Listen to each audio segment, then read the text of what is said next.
Halo, halo? Czy nas słyszycie? To nasz ostatni komunikat. Dziś oddziały niemieckie wkroczyły do Warszawy. Jeszcze Polska nie zginęła.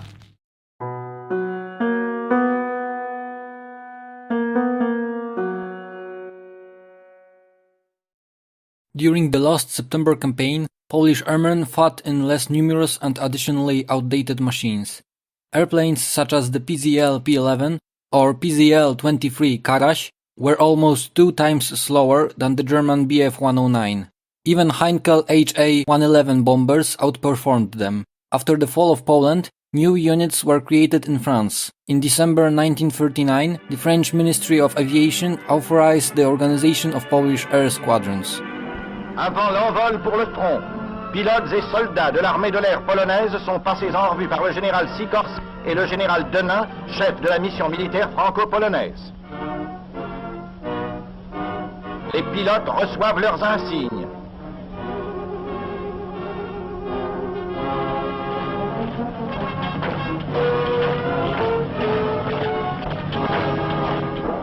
Un banquet est offert par leurs camarades à ceux qui vont partir. On trinque, suivant la coutume polonaise. On fait ses adieux en ce jour de Pâques, époque du renouveau qui voit entrer en action les forces renaissantes. During the September War, you proudly fulfilled the tasks you were given. You fought bravely despite the overwhelming dominance of the enemy, inflicting heavy losses on him. This technical inferiority that you were forced to deal with won't happen again, because you will receive modern equipment. Commander-in-Chief of the Polish Armed Forces, Władysław Sikorski, addressing Polish airmen, February 1940.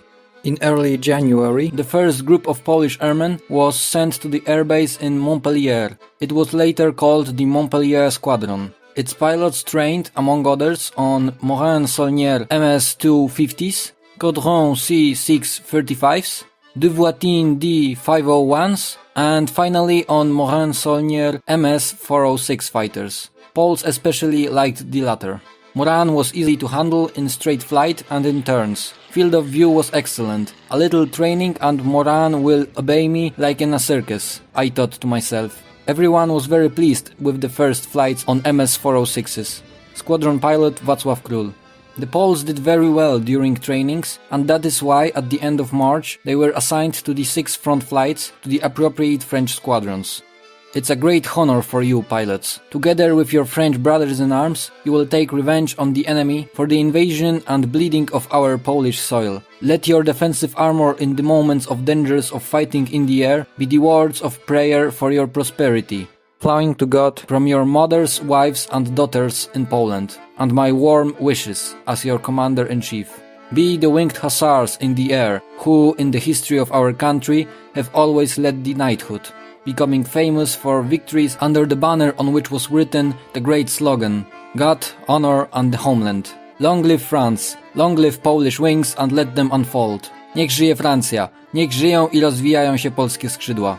Speech by Władysław Sikorski during the ceremony of assigning Montpellier pilots to French squadrons.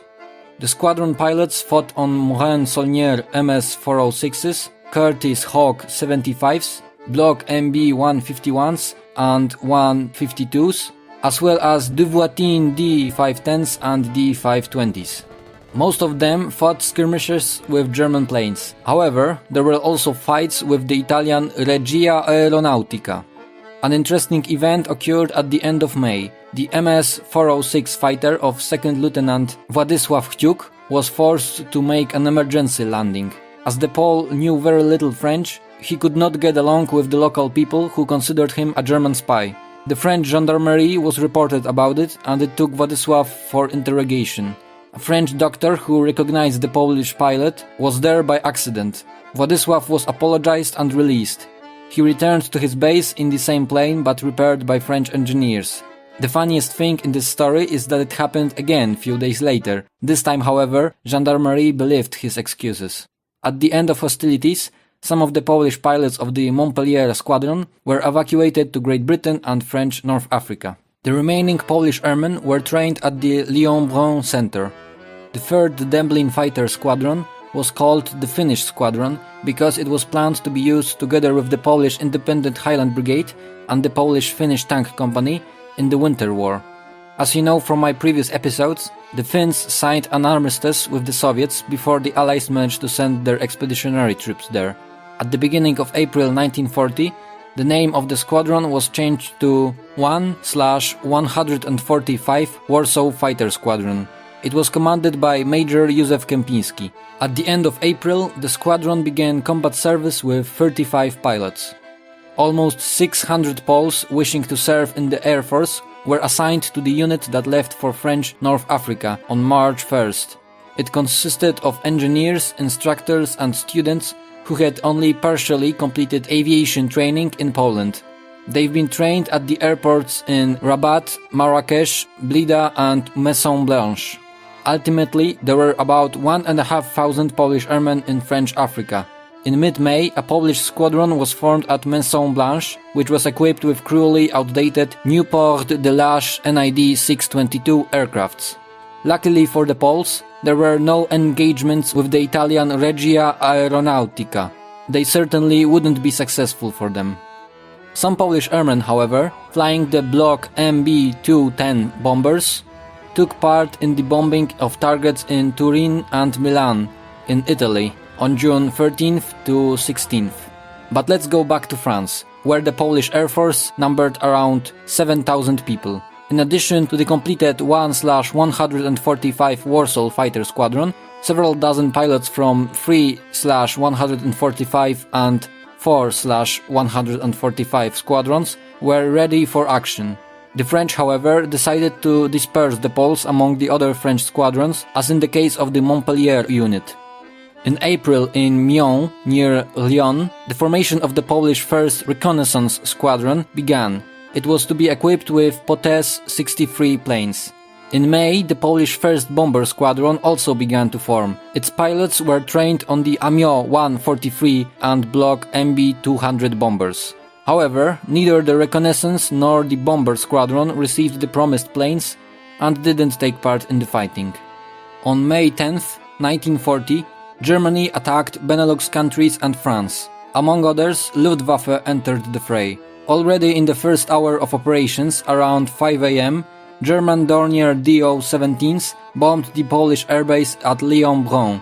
Poles, like the entire French army, were completely unprepared for such an eventuality. The anti-aircraft positions remained abandoned for a very simple reason. The artillerymen just woke up from their sleep.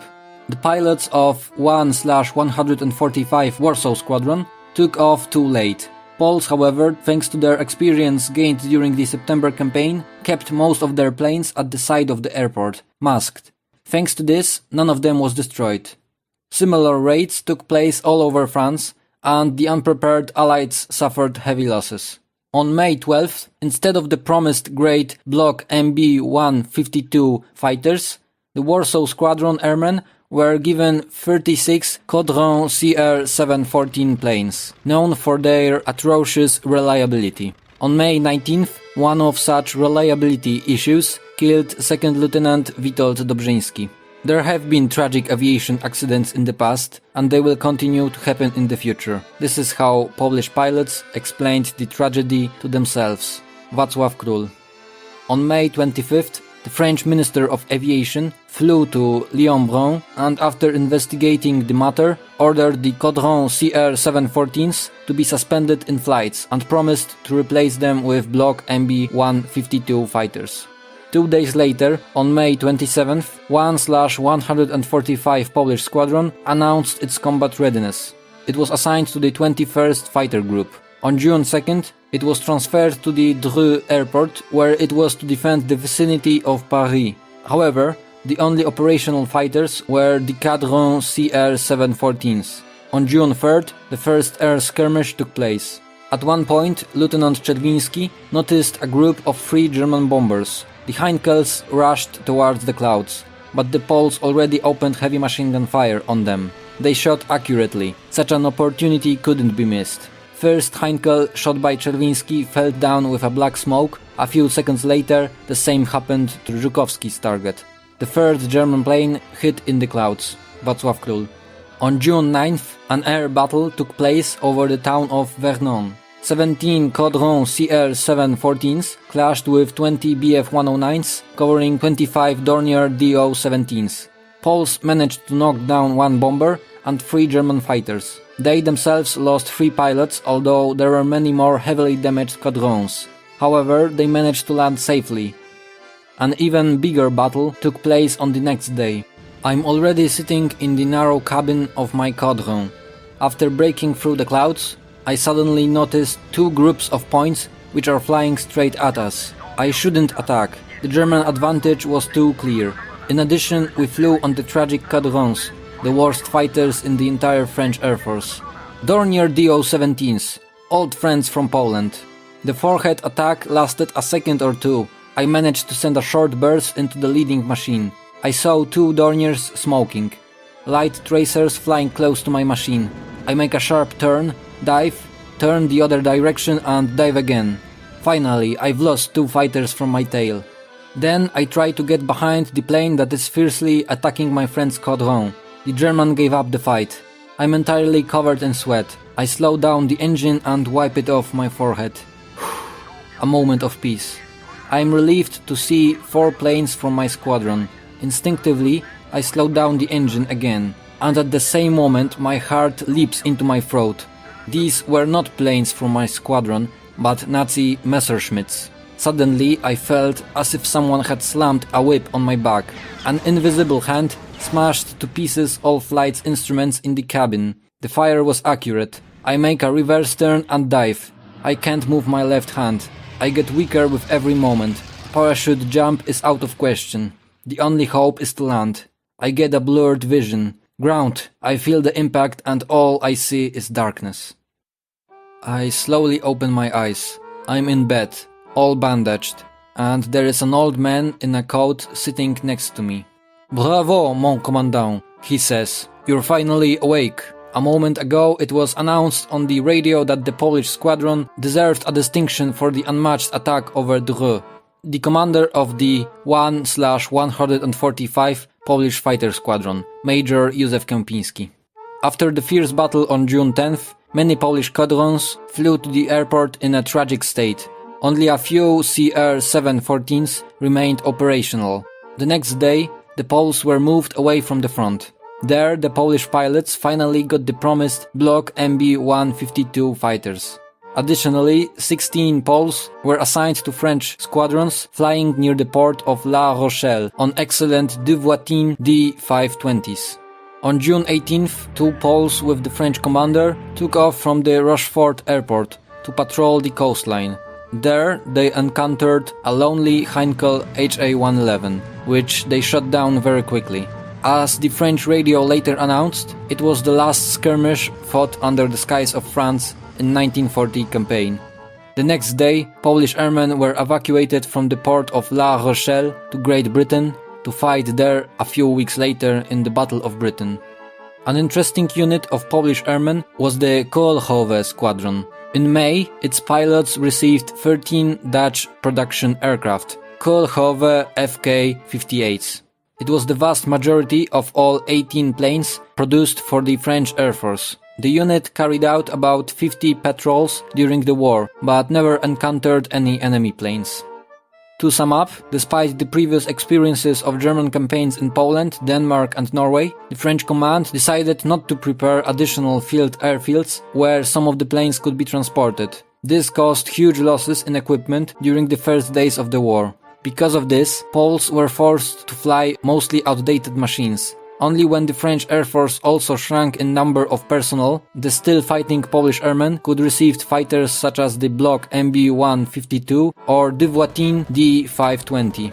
Ultimately, over 140 Polish pilots fought to defend the French skies in 1940. 35 in the 1/145 Warsaw Squadron, 19 in the Montpellier Squadron, 40 in the remaining front flights, and 50 in the flights defending the industrial centers. Poles shot down about 50 enemy planes. They lost 44 aircraft themselves, but only 11 airmen were killed. As a result, there were 5 destroyed German planes per 1 killed Polish pilot. Comparing it to the French, who shot down 684 German planes, losing around 900, This makes Poles one of the most effective Allied pilots in the entire French campaign. Of all the French air victories during the campaign, 7.6% belonged to Poles. For their actions, many of them received the French Croix de Guerre crosses. That's all I wanted to tell you in today's episode, dedicated to the Polish airmen fighting in France. In the next episode of this series, I'm going to summarize and evaluate the overall role of Poles in the defense of France in 1940. If you found this topic interesting, don't forget to subscribe to the channel, click the notification bell and rate the video. See ya!